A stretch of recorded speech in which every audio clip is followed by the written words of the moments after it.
now, and here we are. Okay. All right, meeting is now streaming live on Facebook. My name is Chala Dinkoy. This is our last Tuesday Tea Time with Chala. In fact, I don't even have tea. Oh my gosh. And yeah, I've been caught. I'm kind of sweating after a workout. So I've got my Perrier. I'm so sorry. And on this tea time. And I'm so glad. Hi, Cynthia. Thanks for joining me.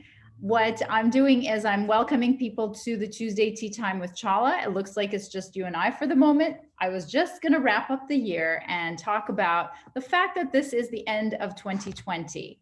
And for some of you, that's a good thing. And for others, it's not such a good thing. And what I'd like to do is wrap up the year with a little bit of education about, hi, Richard, welcome. This is Tuesday Tea Time with Chala. And, you can feel free to turn off your cameras and sound until we get to the networking portion, and then you can introduce yourself. But for now, I'm going to talk about a couple of statistics about small business and do some educating about investment versus cost mindset. Because for those of you who have been watching, we just concluded the Mastermind, the big 9-day Mastermind. And I've had a wonderful opportunity to talk to a lot of entrepreneurs. And this whole topic of whether you're investing or you're looking at things as a cost, as a mindset has come up. So I wanted to go over that and what determines each. So, and then we're going to go ahead and there's Cynthia and Richard, and they're going to introduce themselves, and then we'll take it from there and see if anybody has any questions. And by the way, we are streaming live into our Facebook group called the B2B CEO Society. So for those of you who are catching this on a recording, enjoy. You're going to get to meet Cynthia and Richard and me. So I wanted to wrap up this year because this year was pretty horrible for me because I lost all my income.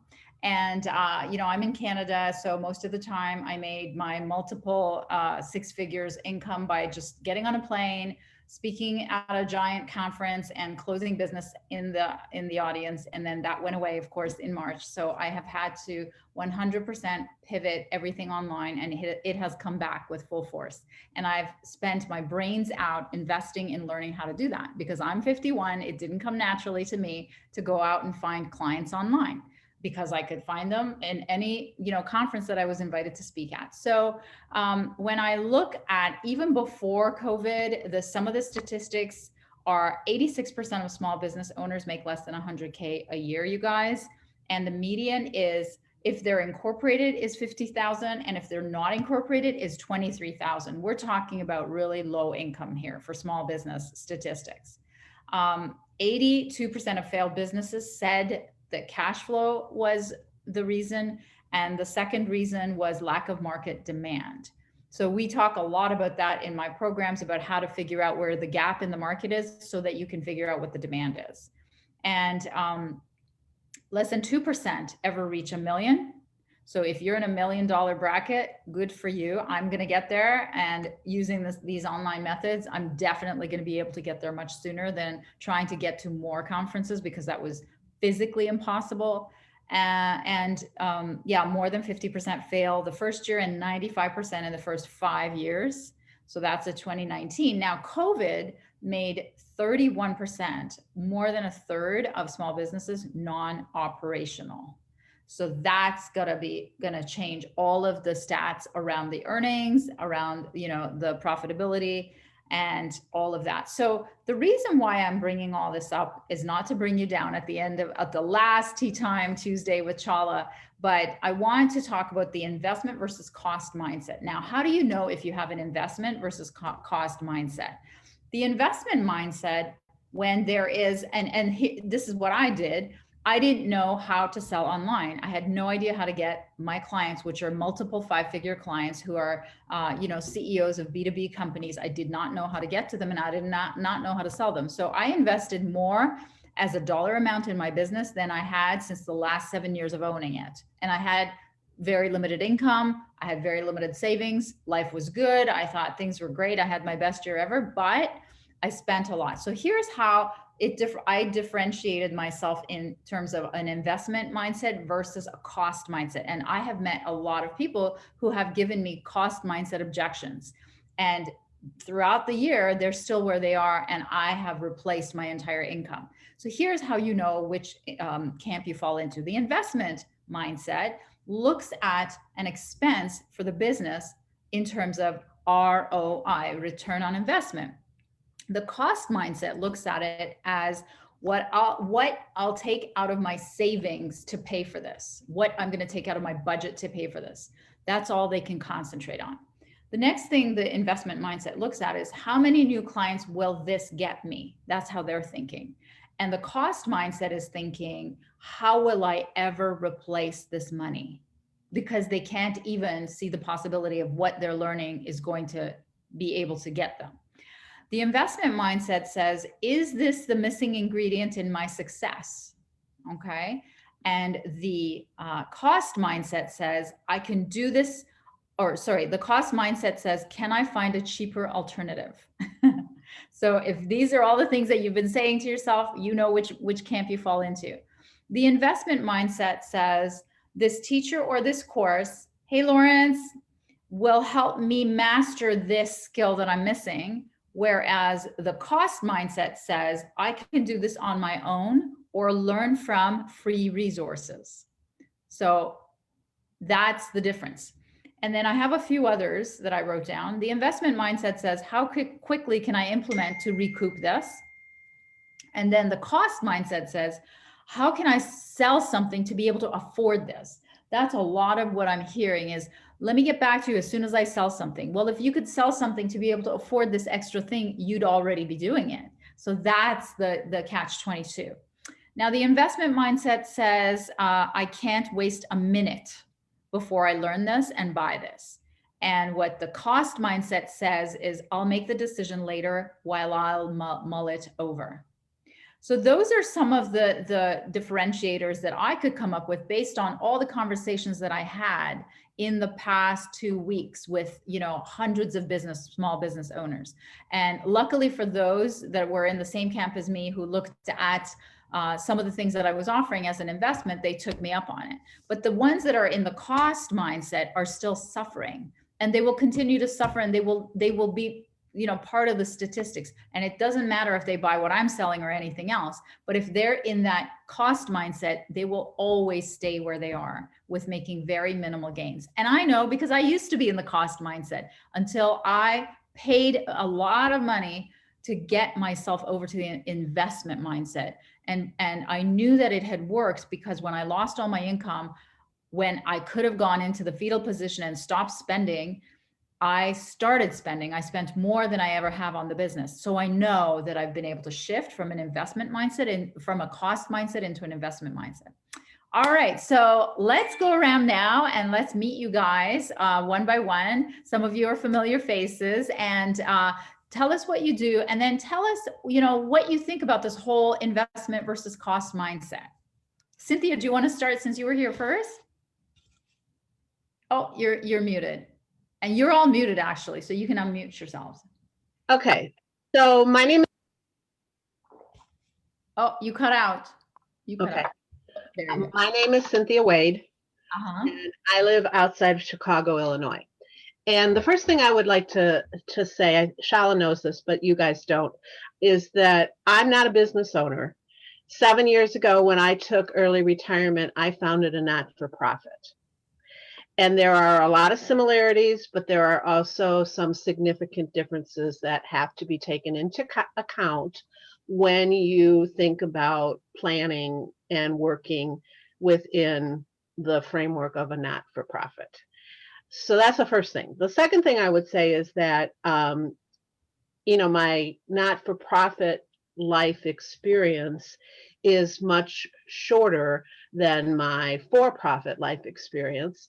So when I put myself back in that for-profit life experience shoe set, which is actually much nicer shoes, the reality is that even then, I would say that what you're talking about and how you're framing it is very simplistic and doesn't take into account all the nuances of the differences.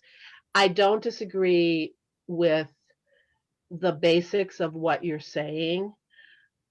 And I understand and totally support the difference between an investment mindset and a cost mindset, but it's not always that simple for people to choose one versus the other based on the little bit that you shared.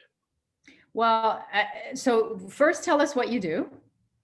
So DoOver.me is the not-for-profit that I founded almost 7 years ago, and it combines my marketing background and my employment and staffing and recruiting background to bring professional level services to people who are unemployed, underemployed, and unhappily employed. We help you get a job, or we help you get a better job, or we help you get the job of your dreams. It's all job related. Yeah. So I totally appreciate your perspective because you work with people who are, in trouble in some way. And, sometimes, they're trying to climb back up and other times they're trying to better themselves. And so part of the training that I got in switching over from the cost to the investment mindset was learning that it's really all sort of cemented in you from ages 0 to 7. So I totally agree with you. What is cemented in you? That mindset.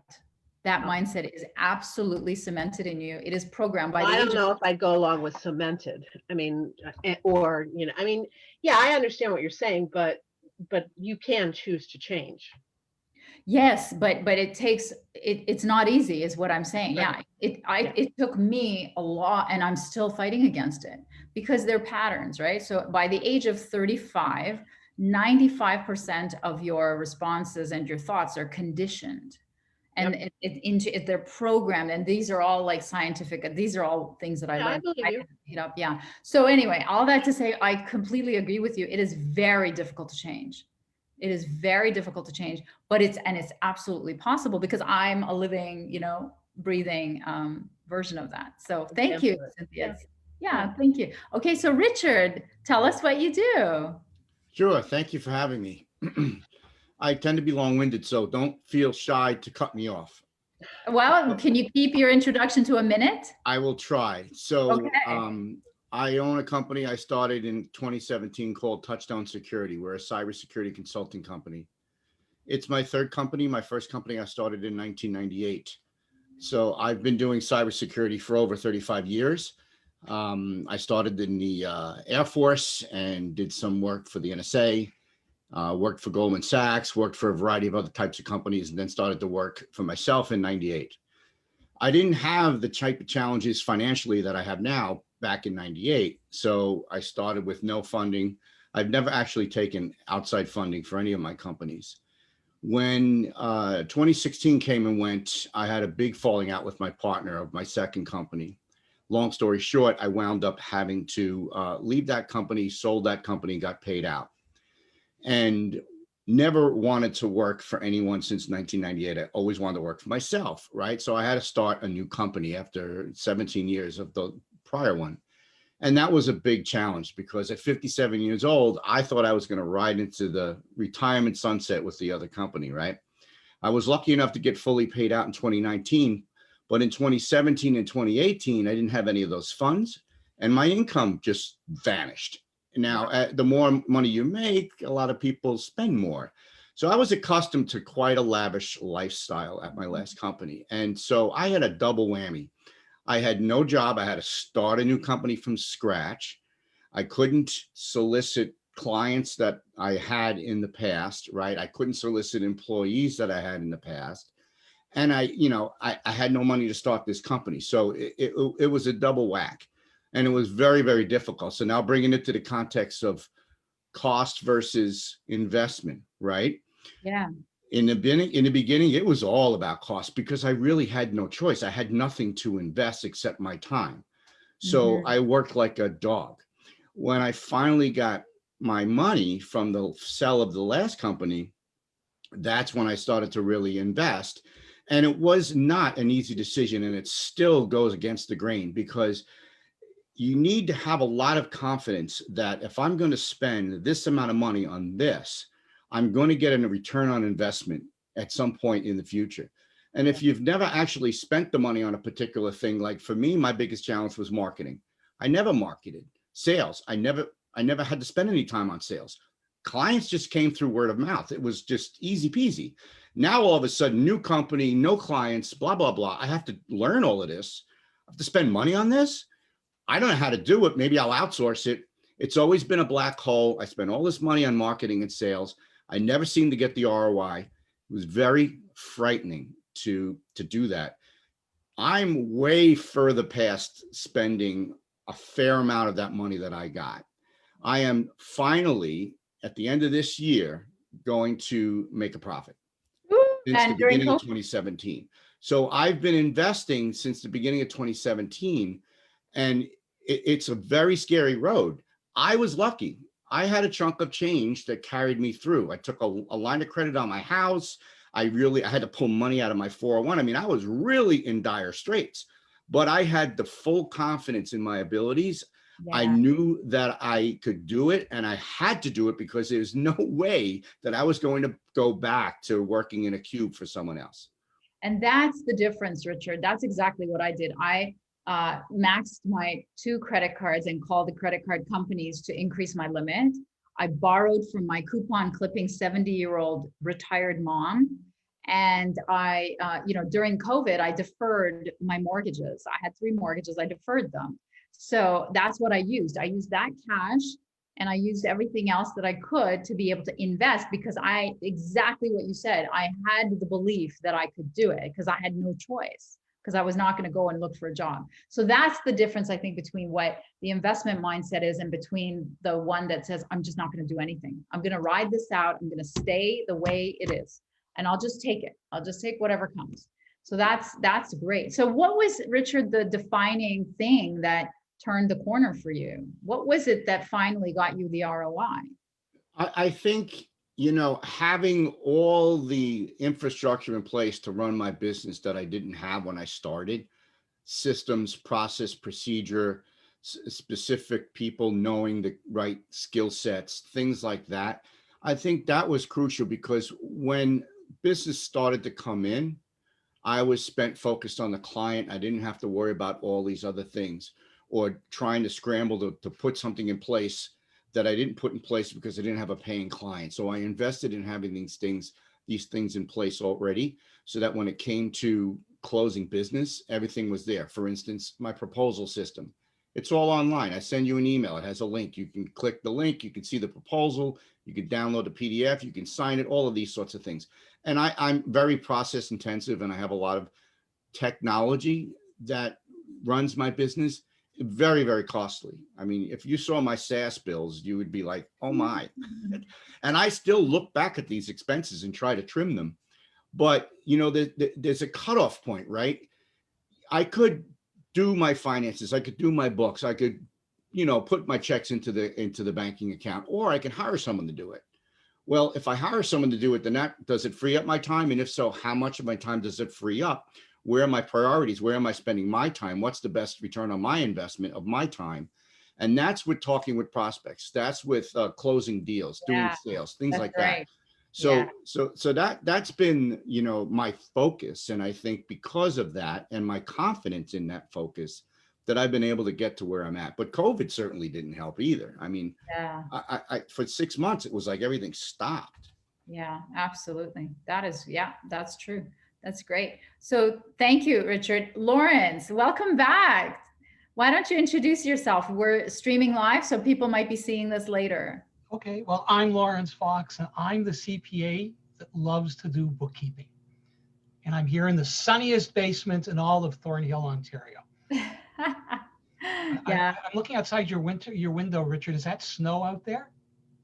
It is, yes. I'm in northern New Jersey, about 15 minutes from New York City. So you got heavily whacked with snow this. You got over a foot, yeah. So I'm a CPA. I love to do bookkeeping. I work with coaches, consultants, and creatives, and I help them do their bookkeeping. I don't do any tax prep work. I leave that to the people who love to do taxes. I collaborate with other accountants, and and as Richard says, so I do it so that my clients have the time to concentrate on what it is that, where their genius is, and what gets them the money, gives them some time, gives them the confidence that it's done right, and that everything's, the books are done okay, because that's the number one fear I keep hearing from my clients is, are the books, did I do it right? Is it okay? Is the government going to come and check me over? Did I pay my sales taxes properly? All that kind of stuff.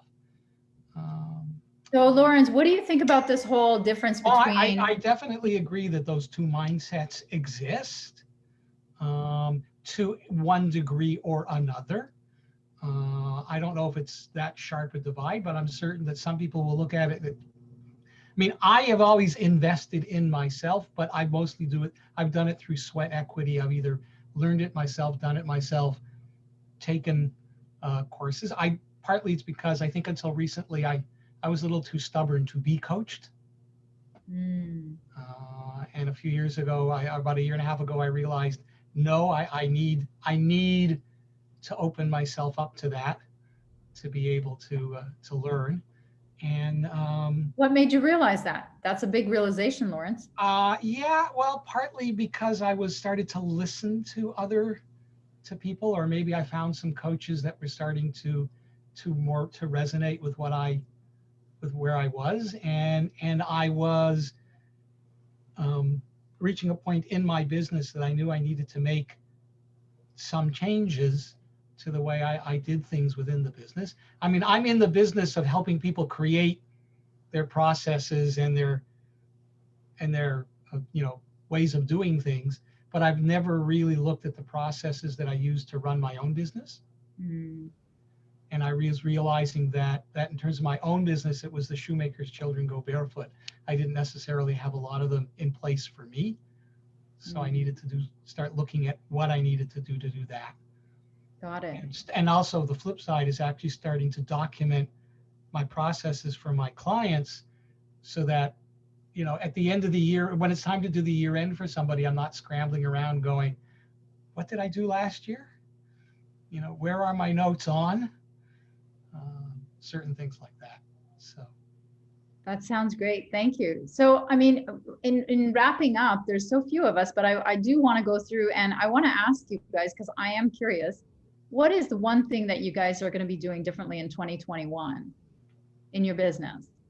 So I'll go first. The thing that I'll be doing differently in 2021 is I'm absolutely, even if when there is a chance, I'm not going to be traveling.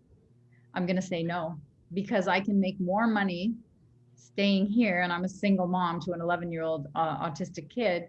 I can make more money sitting in this chair than I can traveling and leaving him and, trading off with my ex on time and upsetting his schedule. So it's been such a blessing this year. So is there anything that you guys can think of that you'll be doing differently next year in 2021 with respect to your business? What about you, Cynthia? That's really interesting, first of all, to comment on what you were saying, Chala, because as people look back on 2021, everybody is so quick to point out all of the challenges and difficulties and the terrible things that we've all had to endure. And one of the things that I like to do in the work that I do is flip the script a little bit and ask people, so what is the good thing? Yeah. What is the positive thing that you learned that you're going to take with you in 2021? Because it's pretty obvious all the bad things that we want to leave behind. Yeah. What's the one good thing that you learned? And so you really have a clear perspective on what you learned in 2020 that you're going to take into 2021 that is probably going to reap big benefits for your life and your sons. Yeah, I hope and maybe even your ex, although that's probably not a priority. Oh, we're best friends, so it's cool. Oh, all right. Well, good for you. So for me, DoOver.me, we're going into our 7th year, and it has been very slow but steady progress. And I'm what they call in the industry, or I have been what they call in the industry, a trifecta, which means that I'm the founder of the not-for-profit, I'm the president of the board, and also the managing director or the executive director. So that has been a huge challenge, as I'm sure you can only imagine, because of the way you have to divide your time and your thoughts and your responsibilities. So the goal has always been to leave a legacy with DoOver.me, that it would outlast me. And part of the way I knew that I had to build DoOver.me in order to be able to leave it as a legacy was to get my face off of the front page, so to speak. And although I like being on the front page, I know that there's a lot of really good, solid business reasons why I shouldn't be on the front page going forward. So beginning in January, the first announcement is that I'm no longer a trifecta. We have someone who is coming on the board in January and will be the president of the board. And that just by itself is huge in terms of, you know, the direction and the responsibility and the voice of the organization. We also have put together a budget for that for the first time includes salaries for either one full-time person or two part-time people that will come on board and take over additional responsibilities. Depending upon what fundraising, member services, and grants look like, you know, maybe 1.5 people.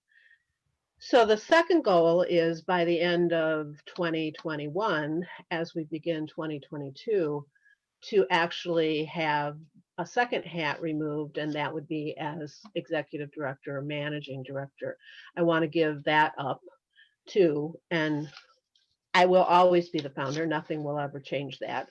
And that's the way I want to look at it going forward, so that then I can start to shift my focus a little bit and start to do more of the things that I want to do. Because as you said, Chala, one of the things that I think people don't realize when they start small businesses, and like what you alluded to, Richard, is that, you know, a lot of people start small businesses because they have a passion for a particular thing, you know, like you, cybersecurity, and you, Lawrence, accounting and bookkeeping. But you don't realize that in order to be able to do that thing that you love, you have to be able to sell it. You have to be able to market it, and you have to be able to sell it. Otherwise, you're never going to be able to do it.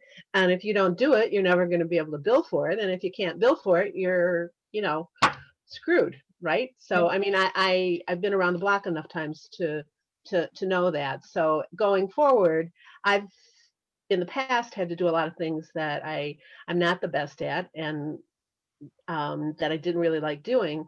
So going forward, I really want to try to set this up so that I can surround myself with people who do the things that I'm not good at, that I don't like to do, and that I can just focus on doing the things I'm really good at. So that's where I'm at. Well, congratulations. It sounds really exciting that you're offloading all of that stuff, and you've, you know, got the budget, and you're going to get the head count. That's a huge, huge progress. Congratulations. Yeah. Thank you. Thank you. You know, in a perverse kind of a way, COVID has been, and I think will continue to be for several years, a very good thing for us, because so many people have lost their jobs and are rethinking employment. Not even the ones that haven't lost their jobs are rethinking employment because they're realizing that life's too short. Yeah. And, you know, they want, like Richard alluded, and I would suspect you're the same, Lawrence, that, you know, you don't want to go to work for somebody else, even if it's harder and you don't quite make as much money in the beginning. You know, the return on investment is not just in terms of your money or your time, but also in terms of your self-satisfaction, you know. And there's a lot of people that are realizing that, and they come to DoOver.me because we're very different. I didn't even get into how, you know, who we are and what we do, but we're very different from a traditional career coaching center in that we try to focus on matching your talents and skills to what the world needs to help you find what we call meaningful employment. That sounds wonderful. Oh, well, they're going to need you. Yeah, I think so. So that's what I'm excited about. Yeah, that sounds wonderful. Thank you. Richard, what about you? What about 2021? Well, I'm not sure it's going to change as much as Cynthia, as far as what I've been doing. You know, I'm in a race. When I was at my second company, I joined an organization called EO, Entrepreneurs Organization. Oh, yes. Yeah. And EO was the first time that I realized that there is this concept of working on your business, not in your business. We all have heard this term, right? Sure. And, you know, you may have heard the 4-hour work week and some ludicrous sounding phrases, right? And wishful thinking as business owners, we all tend to work like crazy people. And with the proposition of having to start over, I was like, oh my, I'm going to have to work harder than before. But in 2016, in the beginning of 2016, after 17 years of building my second company, it was the third week in January. I sat down on my desk on a Monday morning. I opened up my computer, I opened up my email, and I had nothing to do. And I didn't know what to do because I had nothing to do. I had made it. Wow. I had made it where I was working on the business, not in the business. Everything that needed to be done was being done by others. Cynthia, where you're driving towards with giving up those hats. And then in the end of this 2016, I had to start all over again. And now I have to work in it. I have no choice. And so I'm in this race to get back to that place. It took me 17 years last time. It's not easy being an entrepreneur. Yeah, we all have passion. We all want to work hard, but we're not good at everything. So what I focused on was two things. My finances. I know my finances like no one else, better than my accounting firm. And then sales and marketing. How am I going to get net new clients? How am I making them happy? Those are the two areas that I focused in the most, and I still do. And eventually, I hope to be back in that place where I'm working on the business, not in the business. I'm still not there yet. I'm still building clients, and I happen to like to build clients. I like doing cyber, but eventually I need to get the business to the point where it's big enough that I need to run it. It's going to be a full-time job, and I don't want to be delivering services into my old age. So, that's where I'm striving for. So in 2021, I don't think it's going to change much for me, but what I do look forward to is just being around people. I mean, this Zoom fatigue is just beyond me now. I miss the interaction. I just miss being in a room with people and speaking with them that way. It's a different communication. It just simply is. It's very hard through this camera to really get to know someone, so I guess that would be the answer for 2021. I mean, this is more of the same, but hopeful that we can be in person more. I know. So did you used to go to a lot of in-person, Richard? A lot of what? In-person meetings before, like Oh yes, I would do a lot of networking events, and I would meet clients, that sort of thing, go to their office, get their requirements, talk with them, find out what their needs are, what their pain points are, those sorts of things. Yeah, I'm I hear you. curious about- I hear you. I was curious, Richard, have you begun to think about a succession plan yet? So I plan on working till the grave. Not full time, but I just don't know how I'm going to be happy without working, because I have this addiction, let's call it, right?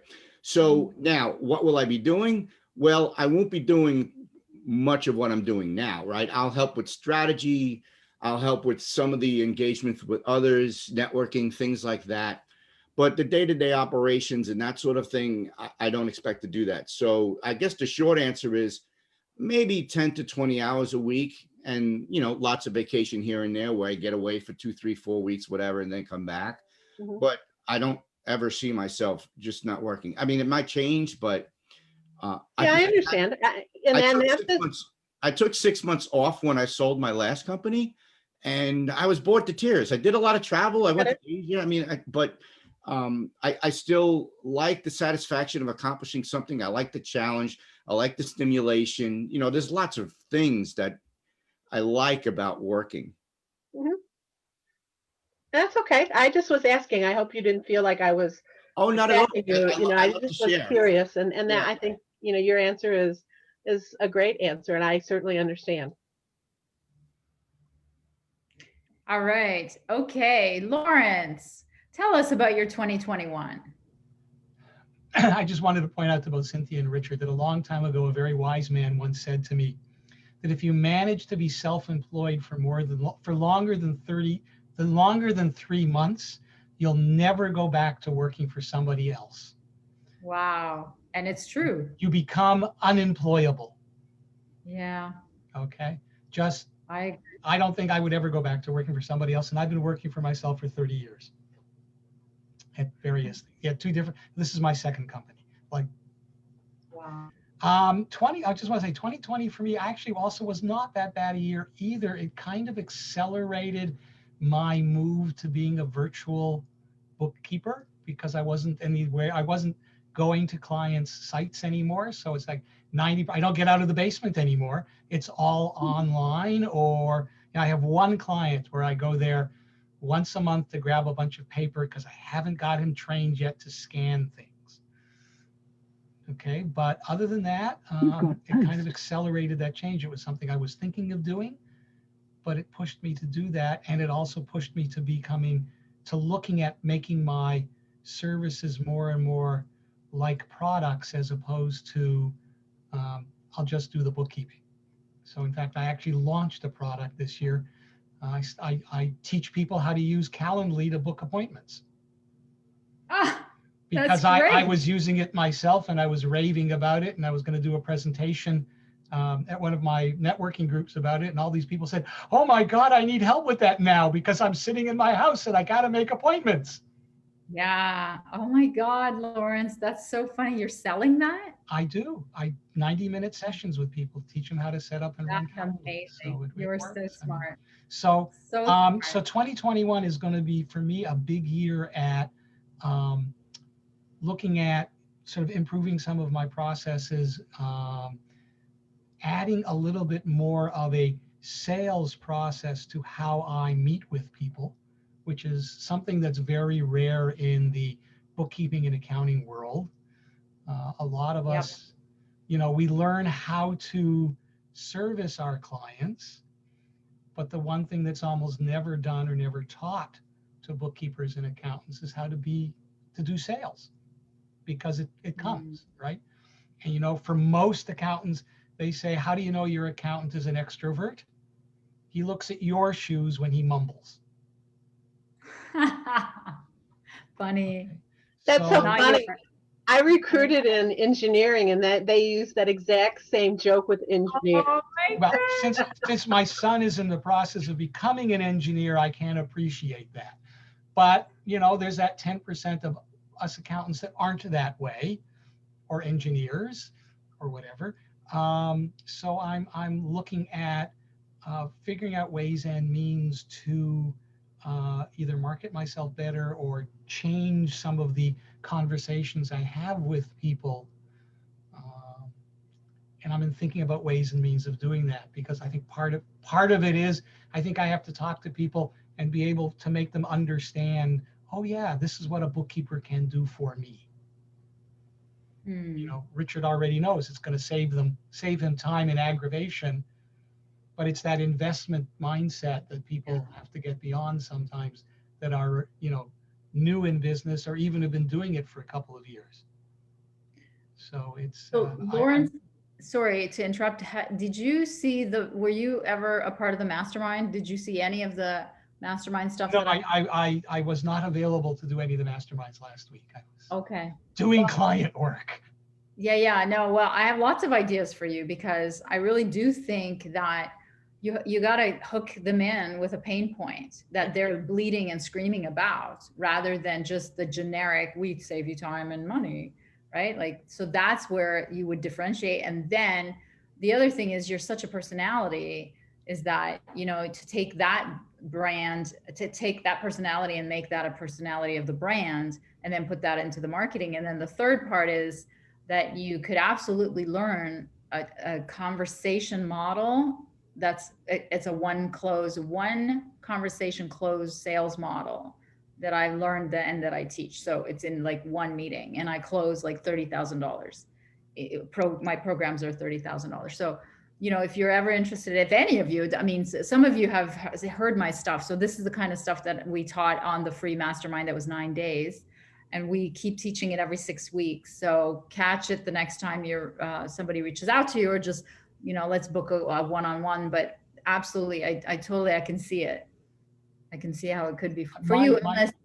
Go ahead. My trouble sometimes is I have difficulty because I'm on the inside figuring out what people's pain points are on the outside. Yeah, exactly. And you should never try to figure that out in isolation of asking the market. And there's a whole way of asking the market, which is I learned that when I worked at Pepsi, Pizza Hut, Frito-Lay, and launched new products every single year. So that's where I took that methodology and I made it for us, the little guys who don't have the time and the money to spend on that market research. So then it takes like 2 to 4 weeks to figure out where's the gap in the market rather than you figuring it out. Because if you had it right, you already would have figured it out and people would be like lining up out your door kind of thing. But thank you. That's so exciting. So is there anybody who wants to say a final word about 2020 before we say goodbye to our last Tuesday Tea Time with Chala? Thank God it's over. I know. But Like, I want to wish everybody a Merry Christmas and a happy, healthy, and successful 2021, no matter how you define success. Absolutely. I echo that, Lawrence. Have fun Thank you. storming the castle, no matter what your castle looks like today. Well, thank you all. This has been pleasant. I wasn't sure what to expect, and I always love meeting new people and hearing their stories. So thank you. Thanks for coming. Thank you. Chala, likewise. Thank you so much for having me. I really appreciate it. Nice meeting you, Cynthia and Lawrence. And as far as 2020, I really do hope that we all learned a lot and we don't repeat the mistakes that we went through in this year. This was a rough year, but 2021 is looking very bright as far as I'm concerned. Yeah, and I guess the only thing I would add to that is that I saw 2020 as an opportunity to really accelerate the changes that were already happening in the world in a lot of different ways. And I certainly hope that, without offending anybody, that we don't ever go back, at least here in the United States. I know you're a little bit different as Canadians, but into some of the things that we thought were the normal, in the United States.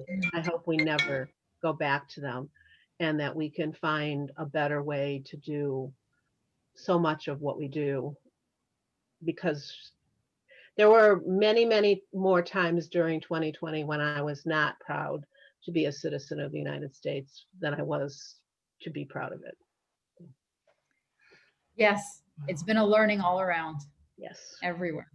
Yes. All right, guys. All the best. Happy holidays. Happy New Year. Happy holidays. Take care. Likewise. Bye.